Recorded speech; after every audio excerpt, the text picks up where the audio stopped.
Apostólica Romana, certo? Agora, Rony, se você me permitir uns minutinhos, aqui, a grande diferença entre os protestantes e católicos, vamos pontuar algumas. Uma das principais, veneração à Santíssima Virgem Maria. Nós não adoramos santos, nem adoramos Maria, nós veneramos, só adoramos a Deus, tá? Isso é uma grande falácia. Mas a veneração, o destaque de honra que nós católicos damos para a Santa Mãe de Deus, isso eles não admitem, eles não concordam e eles não creem, tá? Segundo... É que eles falam assim, mas vocês ajoelham diante da imagem de Nossa Senhora. Eles sempre falam essa parte, né? A gente ajoelha diante a lembrança que ela traz. Nós somos seres de carne. Por que pro pecado por que a gente peca tanto? Porque nós somos seres de carne, nós somos seres visuais, nós somos seres de gestuais, nós, seres humanos, precisamos do tato muitas das vezes, nós precisamos nos concentrar. Nós não temos essa concentração de um santo, né, que se concentrava com Deus e entrava em êxtase. E até os próprios santos ficavam fazendo isso de frente para uma cruz, de frente para uma imagem, de frente para o sacrário, precisando de algo material para se concentrar. Então, nós usamos essas imagens como lembrança. Se você quebrar uma imagem de Nossa Senhora, de qualquer santo, a gente vai comprar e colocar outra no lugar. Nós vamos ter a pena pelo valor monetário que teve, custa dinheiro, não é de graça, mas aí você compra outro, coloca no lugar e você vai, da mesma forma, continuar mantendo a sua devoção e a sua veneração pelos santos e por Nossa Senhora. Essa é a diferença, nós não adoramos imagens, tá? Agora, se isso for adoração também, irmão, eu me dirijo aos irmãos protestantes, você que venera tanto, que adora tanto o seu carro que se compra, que você briga com os outros quando arranha, quando bate, isso também é adoração. Você está adorando o seu veículo porque ele é mais importante que o outro. Às vezes você comete um acidente no trânsito, bate alguém, você se preocupa mais com o seu veículo que bateu do que a pessoa que você bateu. Isso é o quê? É adoração. Você está adorando o seu veículo e está deixando de adorar a pessoa em Cristo, o Cristo que está naquela outra pessoa, né? Então, se a gente for falar de adoração e falar como vocês gostam de falar, levar para um monte de leque, todo mundo vai ser idólatra no mundo, né? O segundo, Rony, voltando às diferenças, né? A veneração dos santos também, que eles não aceitam de forma nenhuma. O batismo infantil, que também é uma controvérsia muito grande para eles. E, principalmente, eu acredito que seja uma das coisas que eles mais ofendem a Deus, junto com de menosprezar Nossa Senhora, né? Menosprezar a Santíssima Virgem Maria, que é o sacramento da Santa Eucaristia e o que significa para nós, o que é de fato para nós católicos, e para eles não significa apenas um símbolo. Aí eu pediria para vocês passarem o vídeo 1, seu Eugênio, que eu passei para o senhor, e na sequência o vídeo 2, para mim poder fazer uma explicação justamente sobre essa questão do sacramento da Santa Eucaristia, se for possível, tá? Passar o vídeo 1 e na sequência o vídeo 2, né? O vídeo 2, isso. O vídeo 1 qual seria o vídeo 1? Qual é o vídeo 1? Seria o... O vídeo 1 eu marquei para o seu Eugênio, que é o do padre. Tem um padre falando? Do padre. O vídeo 1 e o vídeo 2. Isso. Se você pergunta para alguém que tem fé, qualquer cristão, Jesus andou pelo mar mesmo ou foi Iá? Todo mundo vai responder, não, ele andou pelo mar, ele é Deus, tem poder, meu filho, ele tem poder no seu corpo, andar para o mar para ele, isso aí é o de menos. Então, ele transformou água em vinho, é verdade, não é simbólico não. Tá bom. Ele multiplicou pão, multiplicou, é simbólico ou é real? É real, é verdade, então tá bom. Ele andou sobre a água, andou, ele é Deus, é isso, Jesus, então é verdade, ó. Que coisa, é verdade. Aí nós vamos para o capítulo 6 de João, onde Jesus vai dizer: eu sou o pão vivo que desceu do céu. Quem comer deste pão viverá eternamente. Em verdade, ele insiste, eu vos digo, se não comerdes a carne do Filho do Homem e não beberdes o seu sangue, não tereis a vida em vós. Pois a minha carne é verdadeiramente uma comida, e o meu sangue verdadeiramente bebida. Aí você pergunta a um cristão não católico: bodas de Caná, foi real ou simbólico? Real, milagre, glória a Deus. Multiplicação dos pães, foi real ou simbólico? Real, foi um milagre, oh maravilha. Jesus andando sobre as águas, foi real ou simbólico? Real. E o capítulo 6, não, aí é simbólico. Aí é simbólico. Aí não é. corpo e sangue. É um símbolo. E verdadeiramente é no capítulo 6, onde nós temos repetidamente a palavra em verdade, verdadeiramente, verdadeiramente, e as pessoas fazem um malabarismo para dizer não, não é verdadeiramente, é simbólico. Onde aconteceu os milagres que Jesus não falou, e isso é verdadeiramente vinho, eles acreditam que a água virou vinho.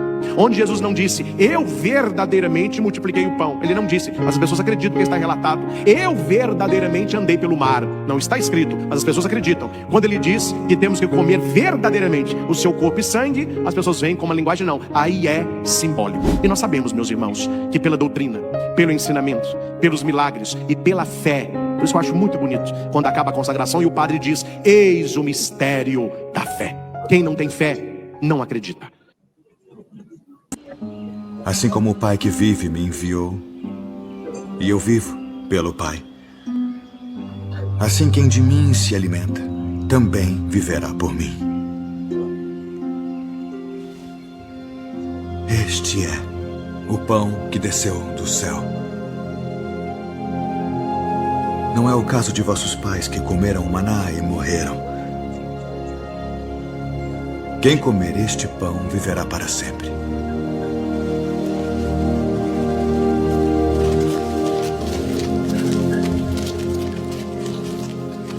Duro é este discurso. Quem o pode ouvir? Isto escandaliza-vos? Que seria, pois, se visseis subir o Filho do Homem para onde primeiro estava? O Espírito é o que vivifica. A carne para nada aproveita. As palavras que eu vos disse são Espírito e vida. Mas há alguns de vós que não creem. Por isso eu vos disse que ninguém pode vir a mim, se por meu Pai não lhe for concedido.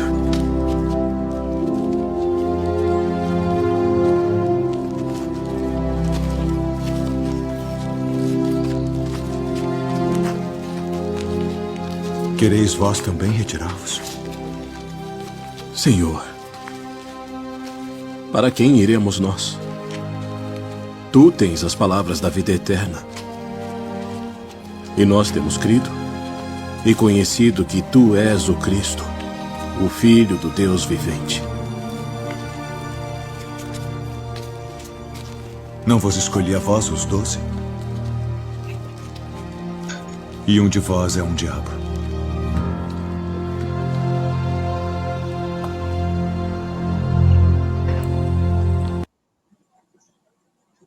Daí, esse trecho desse filme aí sobre a Eucaristia, né, Sogênio?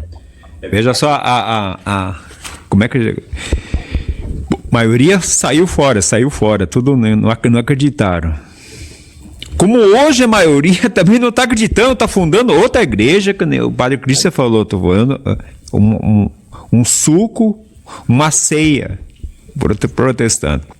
Por isso que o profeta sempre falava, o profeta Pedro II falava que o respeito à Eucaristia é o único que batia nessa tecla. Se o profeta fosse um falso profeta, você acha que ele ia defender tanto com unhas e dentes?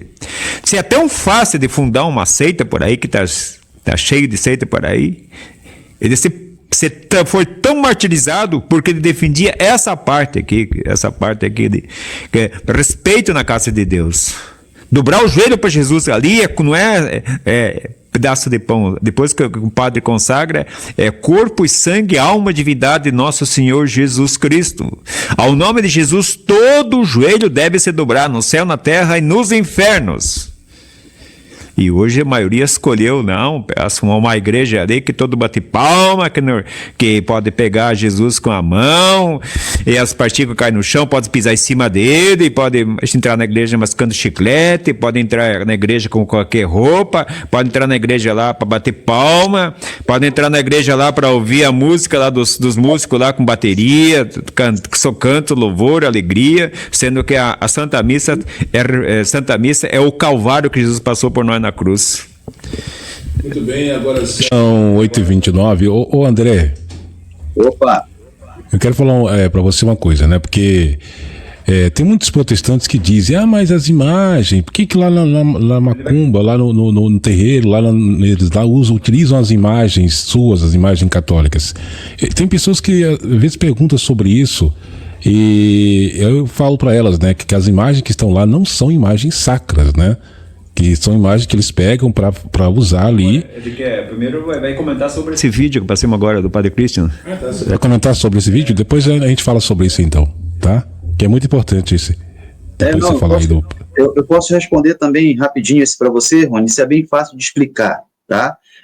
Isso se chama sincretismo religioso.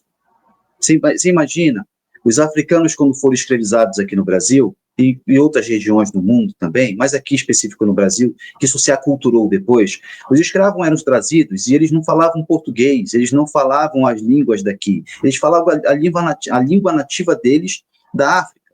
E eles tinham as religiões deles naquela época, né? Candomblé, Ubanda, enfim, todas as religiões ou as seitas afro-descendentes que eles trouxeram com eles. Então você imagina um escravo que ele é trazido como escravo em navios, passando meses dentro daquele navio, comendo sujeira, onde eles faziam as necessidades fisiológicas deles, era o mesmo lugar que eles comiam, eram tratados como animais. Então eles chegavam aqui no Brasil e os doutores, os senhores deles, dos engenhos, né, os donos das fazendas que compravam os escravos, obrigavam os escravos a participar das missas e virar católico, digamos assim, forçado. Então esses escravos, eles não iam, eles tinham um ódio profundo daquele pessoal que possivelmente mataram a família, mataram o irmão, mataram um parente, mataram um filho, mataram alguém para poder escravizar eles naquele momento em que capturaram ele e trouxeram ele. Então ele não tem amor nenhum pelas pessoas, ele é um escravo. Então quando eles começaram a fazer, sendo obrigados a aceitar a fé católica como sua fé, acredito que muitos devem ter se convertido de verdade, depois que aprenderam a nossa língua, etc., mas muitos não. Então, o que eles faziam? Para cultuar de forma escondida os próprios deuses deles. Eles chamaram a imagem de Nossa Senhora de Iemanjá, eles chamavam a imagem de São Jorge com outro nome lá, enfim, foram colocando os nomes dos deuses deles nas imagens católicas. E assim foram nascendo os filhos dos escravos, o tempo foi passando, isso foi se aculturando, né, nesses descendentes dos escravos, de utilizar-se de imagens católicas para cultuar deuses pagãos. Mais uma armadilha de Satanás para que chegue alguém despreparado e faça um questionamento descabido dessa forma, sendo desonesto intelectual e não explicando que isso nada mais é do que um secretismo religioso. E às vezes até católicos, tá? Que tende a até achar que é a mesma coisa por falta de conhecimento da sua própria religião e praticam, inclusive, catolicismo, acham que podem praticar o catolicismo, alguma coisa, e é bom falar sobre uma coisa, um adendo sobre isso, Rony. Eu viajo ao trabalho e falo um pouco da Palavra Viva, e teve um casal que eu gosto muito, que eles falaram assim, olha, tem uma igrejinha aqui que o sacrário é no centro, o padre dá a comunhão de joelho para o pessoal, etc. Eu disse, poxa, que bom, mas observem bem, ver se é tudo correto. Aí eles começaram a falar que até festividade agora de festa junina, e que o padre ia fazer uma apresentação de dança de capoeira. Eu disse, poxa, gente, não pode. Mas capoeira é um esporte. Não, gente, capoeira não é um esporte. É uma dança, né, cultural das religiões africanas, das religiões, das seitas africanas, né, candomblé, ubanda, etc. A batida deles, de toda dessa questão da capoeira, é música da religião deles e que está sendo trazida como se fosse um esporte, mas não é um esporte. As pessoas podem até praticar achando que é um esporte, mas todo o contexto que tem ali na prática da capoeira é da religião afrodescendente. Certo, Rony? Ficou um pouquinho esclarecida essa situação? nossos que eles eram da Igreja Universal e eles estão lendo o livro A Palavra de Deus, estão conhecendo agora e eles estão se convertendo ao catolicismo, entendeu? Aí, inclusive, ela me perguntou com relação às imagens, nesse sentido que eu te fiz a pergunta, né? Eu tenho certeza que ela está ouvindo agora o podcast e foi esclarecido aí para que ela possa entender, né, com relação quando se fala das imagens, nesse sentido que você acabou de falar aí. Perfeito, meu amigo. Agora vamos falar um pouquinho dos dois vídeos, né? Primeiro do Padre Christian falando sobre a questão da Eucaristia e depois sobre o próprio vídeo, né? Um filme de Jesus falando, né? Sobre a própria Eucaristia. Aí eu vou ler um trechinho bem aqui de João 6, 22, que diz assim, né? Na verdade, eu vou pular para 28, para não me estender muito. Disseram-lhe então: que faremos para trabalhar nas obras de Deus? Os judeus questionando Jesus. Respondeu-lhe Jesus: a obra de Deus é que criais naquele que ele enviou. Então lhes perguntaram: que sinal realizas para que vejamos e creamos em ti? Que obras fazeis? Nossos pais comeram o maná do deserto, como está escrito: deu-lhes pão do céu a comer.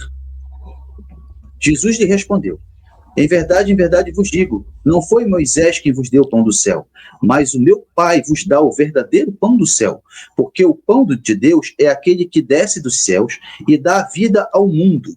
Aí depois vem aquele trecho, né, depois de algum certo diálogo, vem um trecho que passou no vídeo. Por isso que Jesus fala que eles receberam o maná, quem comeu o maná que Moisés deu, morreu. As pessoas morreram, mas quem comer o que Jesus Cristo dá, este terá a vida eterna. Aí eu pergunto, vamos perguntar para os protestantes. O Padre Christian fez bem essa analogia de eles creem que tudo foi milagre, chega no maior milagre, no maior presente que Cristo nos dá, que é a Santa Eucaristia. Eles dizem que é um símbolo. Como eu falei no início, eles precisam ser diferentes da gente. Se eles forem iguais a gente, eles não conseguem manipular o povo. Então o que acontece? Vamos pensar segundo a cabeça protestante. Vamos entender por um segundo que o que eles estão dizendo é que se o maná que Jesus fala, que é o verdadeiro pão do céu, é o que ele está dando, eu já perguntei para alguns protestantes, sabe o que eles me respondem? Esse maná não é o corpo verdadeiramente, não é o sangue, é um símbolo. Esse maná é a palavra de Deus, é a Bíblia, eles falam, certo? Aí eu fiz a seguinte pergunta, eu faço a pergunta para os protestantes quando entro nesse assunto. Eu pergunto para eles assim, então vamos lá. Se o maná é a palavra, quanto da palavra vocês, protestantes, na fé de vocês respeitam e vocês acolhem para si? Como assim? Não estou te entendendo. Vamos lá. Quando você vai, aí eu vou ler aqui para vocês outro trecho, para poder ilustrar. Vocês me permitem aqui um momentinho? Aqui, ó. Pode ficar à vontade. 2 Tessalonicenses 2,15. Falando sobre a questão da tradição e sobre a questão da palavra. Portanto, irmãos, ficai firmes, guardai as tradições que vos ensinamos oralmente ou por escrito. Nós vos ordenamos, irmãos, em nome do Senhor Jesus Cristo, que vos afastei de todo irmão que leva a vida desordenada contrária à tradição que de nós receberam. 2 Tessalonicenses 3,6 agora. E também toma por modelo as são palavras que de mim ouviste com fé em amor que está em Jesus Cristo. Guarda o bom depósito por meio do Espírito Santo que habita em vós. Em 2 Timóteo 1, 13 e 14 diz assim: e ainda, eu vos louvo por vós recordardes de mim em todas as ocasiões, porque conservastes as tradições tais como vos transmiti. O evangelista João, na conclusão do seu evangelho, escreveu do seu evangelho assim: há, porém, muitas outras coisas que Jesus fez, e que, se fossem escritas uma por uma, que o mundo não poderia conter os livros que escreveriam. Olha o que João fala aqui, vou repetir. Há, porém, muitas outras coisas que Jesus fez, e que, se fossem escritas uma por uma, creio que o mundo não poderia conter os livros que se escreveria. João está dizendo aqui, em João 21, 25, ele está dizendo assim, que se naquela época ele e todos os apóstolos passassem a escrever tudo o que Cristo fez, ele é o verbo encarnado, lembra? Segundo Cristo católico e protestante acreditam nisso, né? Jesus é o verbo encarnado, então a palavra dele é a palavra de Deus.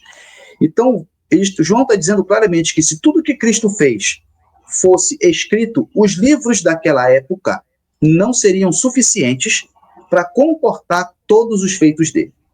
Então, como nós temos apenas dois apóstolos, discípulos direto de Cristo, que escreveram na Bíblia, que é João e que é Mateus, então os outros 12 não escreveram, e a gente vê que na Bíblia, por diversos momentos, que alguns discípulos testemunharam algumas coisas, e outros discípulos testemunharam outras coisas, até porque Jesus enviava a eles em missões, certo?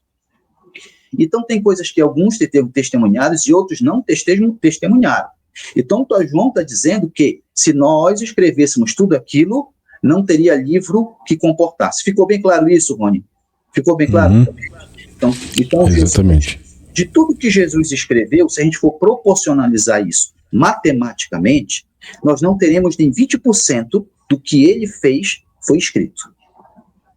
Certo?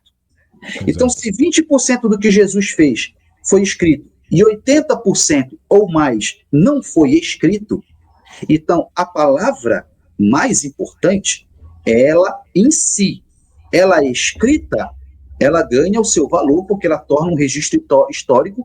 Até a igreja guardou, inclusive a Bíblia a igreja fez pensando nisso, de guardar a palavra escrita para que os outros pudessem ter o testemunho da fé e poder ter onde se basear para argumentar junto da tradição. A Bíblia foi criada para ser lida sob a tradição, que são os 80% ou mais, a qual o protestante não acredita. Então, se o maná, aí eu volto para o início, se o maná que o protestante diz que é a palavra de Deus e não verdadeiramente o corpo e o sangue dele, se o maná é a palavra, por que o protestante rejeita, então, Rony, mais de 80% da palavra? Só porque ela não está escrita. Se o próprio evangelista aqui diz que ele não tinha condições de escrever tudo. Isso mesmo. E esses outros 80%, fica onde? Fica a pergunta para os irmãos protestantes para a gente se perguntar e saber se defender, né? Que o corpo de Cristo verdadeiramente é comida e o sangue verdadeiramente é bebida, e eles fazem um malabarismo tremendo, e quando fazem esse malabarismo, eles mesmos se contradizem.